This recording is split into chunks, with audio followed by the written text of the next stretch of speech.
Assalamualaikum warahmatullahi wabarakatuh. Saya Aura Anya Syariah, nomor NIM 230 10 111 0153, akan mempresentasikan hasil kerja saya untuk memenuhi ujian akhir semester.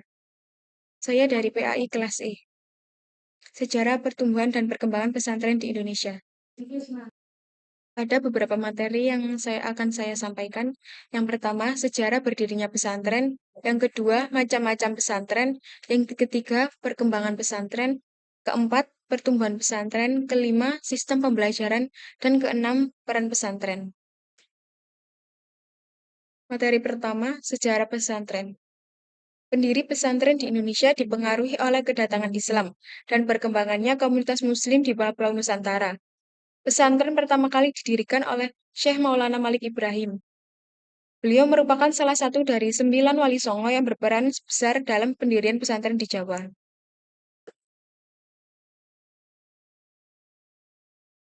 Selanjutnya, materi kedua, macam-macam pesantren. Macam-macam pesantren ada 3. Yang pertama, modern. Modern itu pesantren modern eh, yang memadukan ajaran tradisional dengan ilmu pengetahuan modern. Yang kedua, Salafi. Salafi itu cenderung mengikuti ajaran salaf di dalam pemahaman agama dengan metode pembelajaran yang berorientasi pada kitab kuning dan pemahaman tekstual langsung terhadap Al-Quran dan hadis. Yang ketiga, konferensif. Konferensif itu pengembangan kurikulum yang mencangkup perpaduan antara pendidikan agama dan pengetahuan umum, dari tingkat dasar hingga menengah yang bertujuan untuk memberikan pendidikan holistik.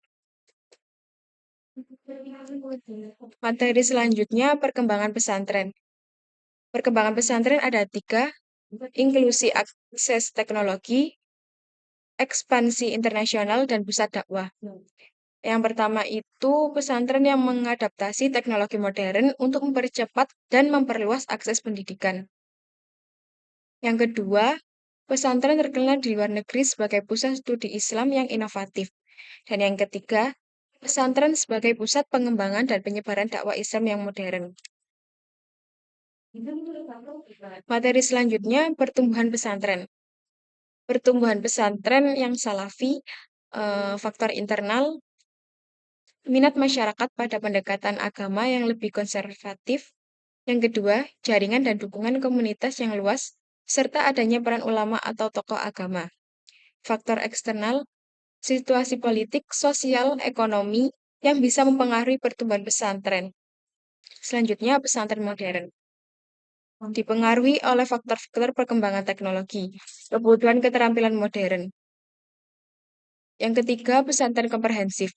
Pertumbuhan pesantren komprehensif dipengaruhi oleh permintaan akan pendidikan yang tidak hanya mengerjakan nilai-nilai agama, serta faktor-faktor seperti kebutuhan keterampilan praktis.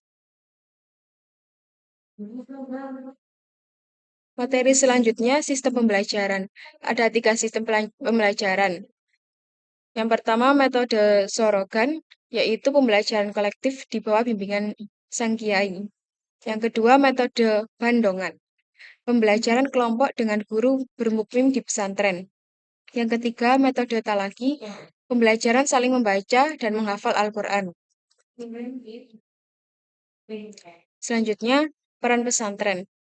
Peran pesantren ada 4, instrumental, keagamaan, mobilitas masyarakat, dan pembinaan mental dan keterampilan.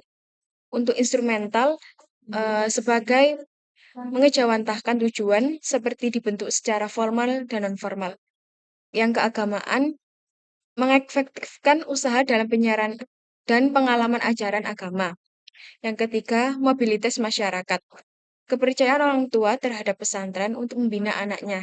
Dan yang terakhir, pembinaan mental dan keterampilan.